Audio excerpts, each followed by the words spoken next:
Sike egumbini lamakhosikazi. Mina nguMangwabe Mseleko ngihamba nosisi bami bazozi-introduce bona. Igama lami uMakhumalo wakwaMseleko. Igama lami uMamkhulu Mseleko, uMayeni Mseleko. I-topic yanamhlanje esizokhuluma ngalo udaba nje sizoludingida silibhalelwe umbukeli wethu emakhaya. Ngisacela Makhumalo usifundele. Okay. Udaba luthi ngiyingoduso wangilobola ngokuphuthuma after losing her wife. It looked genuine but sesihlale iminyaka umshado dololo. Imali ikhona but when I start to raise that topic yomshado uma nangibuza ukuthi kujahwephi ebese siyaxabana. Labor ya forever. Good job, hewephi. So ke 6 months because we couldn't follow up kodwa it can be ukuthi ushonile unkosikazi washeshwa wamlobola noma bahlukene nonkosikazi waselobola udadewethu. So indaba yethu ime kanjalo. akashonile. It can be either way. Because Aka specify. So it's either ushonile unkosikazi wathatha lo ngokusheshsha. Kodwa indaba ingqikithi sekusheshsheni kokuthathwa kwami manje akusaqhubeki. Okay, ake sithatheni ngokuthi ke mhlambe enye unkosikazi wasweleka. Kwawukuthi yena ukhona njengesancinza. Esilobe sibambile yabona. Ube umsizi kamama. Bengena umsizi kamama kusho ukuthi khona igama lakhe ufuna ukulisho. Kodwa manje mhlambe siswele besizule Esiqojele. Kodwa ke sombiza ngesancinza. Kusho be umsizi kababa ngoba ubaba uma ngabe kusho ukuthi nje mangabe efuna nje ukuzidlalela yabona uma ngabe kwaphela ngithi uya lapha masiyabuya esekhaya. Avenathi ngcingale aphinda uyeka so relax ekhaya. So ke ikona ngithi hayi usiza ubaba akasiza umama yena ngoba umama udlala indima yakhe. Futhi akacelanga berishwe neyalomunye umuntu oseceleni. Kusho ukuthi ke asase ngokuthi ke la njengoba asase ukuthi akekho unkosikazi ke manje. Mhlambe ushonile. Kodwa manje leyo nto kufuza ukuthi naye avuleka amehlo phela. Ngoba ngithi uphuthunywe emva kokuba noma ngabe ushonile noma ngabe mhlambe udivorceile nonkosikazi wakhe. Ubekhona umnandi ngoba bengekho la ekhaya. Kodwa manje njengoba eselotsholiwe sengasayiwa ndawo sekuyacaca manje kahle kahle lo muntu wengeve emdinga ngoba nalifuna ukuthi adlala indima yobunkosikazi. Kusho ukuthi umthathe ngoba nako engafuni futhi ukumdedela at the same time. Afuna ukuluza lesancinza sakhe. Kodwa indlela yokusibamba ngoba ngakafuni futhi nokushada. Indlela yokusibamba avane ngimlobola. Ahlale ethembeni nje lokuthi hayi nokuzolunga. Kodwa manje inkinga uma ngabe sekuvela ukuthi ke uma bekhuluma indaba yokulobola bese emva kwaloko yena kuthiwe kujahwephi. Hayi ufuza ukuthi alungise ingqondo yakhe naye. Ukuze angahlali ahlale into engekho. Omunye umuntu uyahlala uhlale into engekho. Alotsholwe kuze kube forever yabo azashona umyeni. Eloke ehluphile nje eloke ulobolile nje lehlezi nje nonkosikazi. Kahle kahle ke unkosikazi ke lo ngoba phela uvani walobola washiya usaqhubeka ngithi beyisancinza usazophinda bafune futhi Usazoba nasisancinza futhi eceleni. Ngoba yena kusho ukuthi bengamdingela ukuthi akabe unkosikazi wakhe.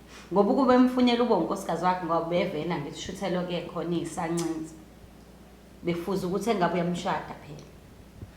How possible it is ukuthi kuba ukuthi umuntu mengabe mhlambe egrifa when a person exebhlungwini either njengoba usho shiba sothi kungenza ukuthi udivorceile nonkosikazi oba ku separation or ushonile uthola ukuthi usenhlungwini and lo muntu available ukukududuza at the moment because if uthi shiba subevele khona phela vele mengabe umuntu wakho efone ethi ngishonele umkami noma sidivorceile nomkami uzoshwa amazwi amnandi angithi okumduduza hayi no kuzolunga nani and sina abantu besifazane sine tendency yokuthi isikhala siyasibona masivuleka so kwamina ngivele ngiyimisela ukuthi hayi ke phela kahle mina ngikhona manje yabo ngoba unkosikazi akasekho noma ngeke ngilikhiphe kodwa indlela engizomenza azizwe right ngayo azabone mhlawumbe bengenayo into ethi ufuna ukumlobola kodwa akakujwayele ukuhlala yedwa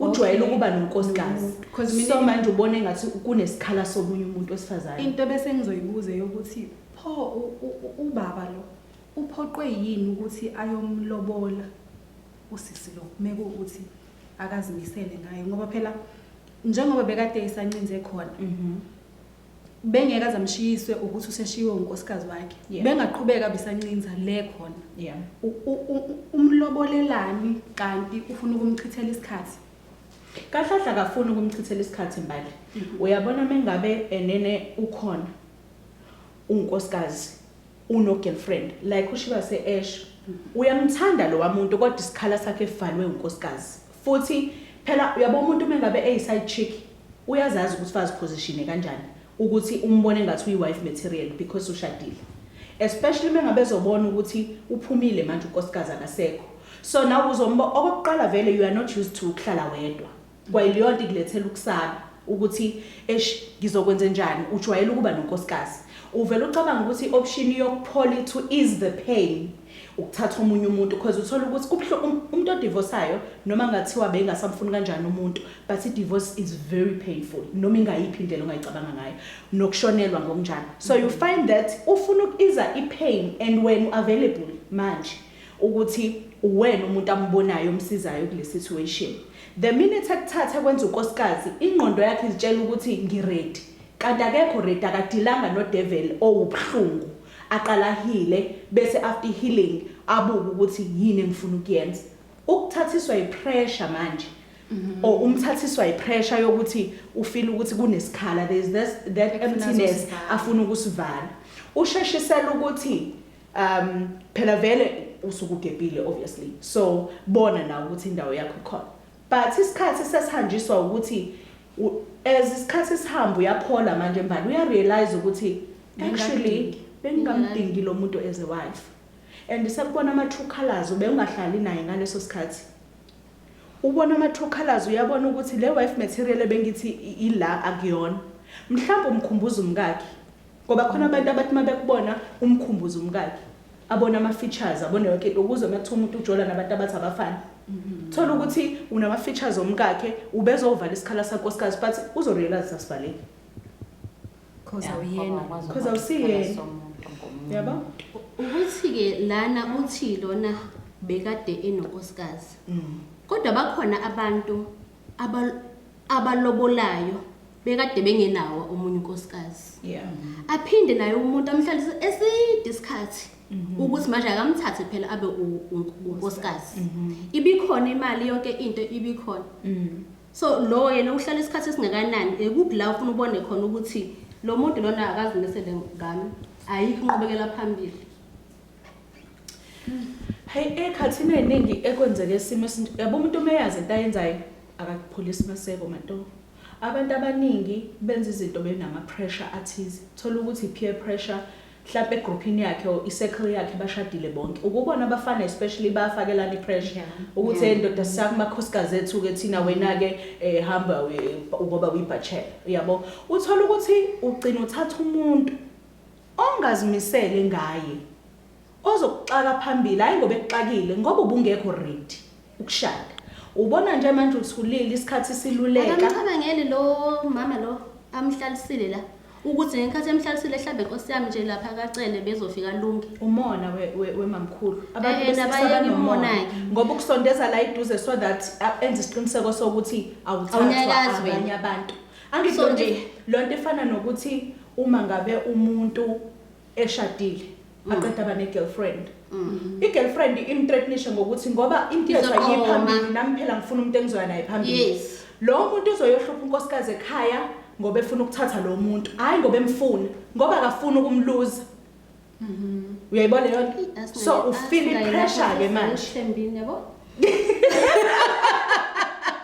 but izinto ezenzakalayo uthola ukuthi pressure nje ayingabe And uthi then- uyifakelwa noma ubani. Mina mengithi ngithatha ngokucabanga lento yokuthi umuntu uyahlala isikhathi eside angaqhubeki nawe.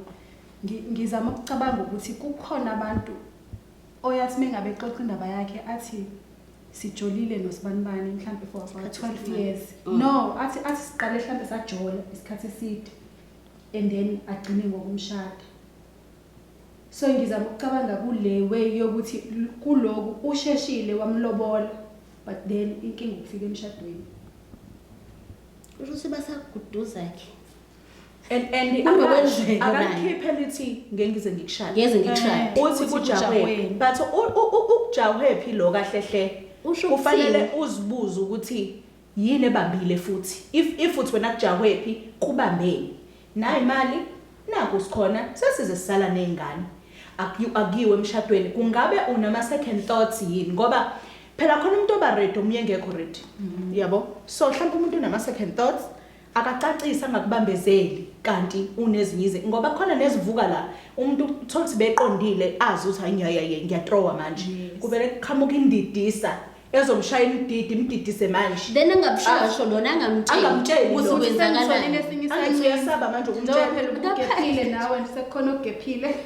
you understand Sezolo omunye futhi. exactly so nje isimo si difficult esidinga umhlala phansi xoxe ukuthi sizimisele ngani ngoba enye into uthi kujahweni akawazi awakha ama plans uplaneni ukuthi if usekushadiwe mhlambe nje uthi ngengize ngizale ingane ngingakashadi ngifuna ingane zami izalwe emshadweni because umlobolo phela uguarantee umshado Mhlambe futhi nawe une target yokuthi once ngathi 35 angisafuna Ingane. exactly so izo affect into eziningi kodwa yena ucabanga ukuthi nje nesemidlalweni yabona ngoba bengadingi phela ukuthi ubonge. So nje kahle before ngivuma ukuthi umuntu akangilobole.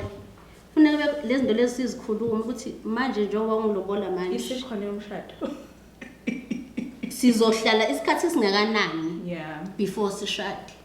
Ngoba manje akakwazi ukuthi but engane sasithe sizohlala 3 years usuphelele u3 years because besino nama problems A B C manje sesiku 5 years sesino 5 years manje lesoqedayo yeah nalana futhi manje uyazi mamkhulu ngiyayithanda leyo I think izosilidele ekuthini umuntu uma salotsholiwe engakushadi kufanele yini ayohlala emzini njengomuntu alotsholwe abi ngoduso sankosikazi uyayibona inkinga izoba lapho inkinga izoba lapho once weza wazohlala lana vele usushadile usazokuphakeke ngoba manje sazobakhiphi nje Mina akasakujayile phela uya already a wife nje usufikile nje so ayibukeli iyashisa ishubile ujola sakugana ugana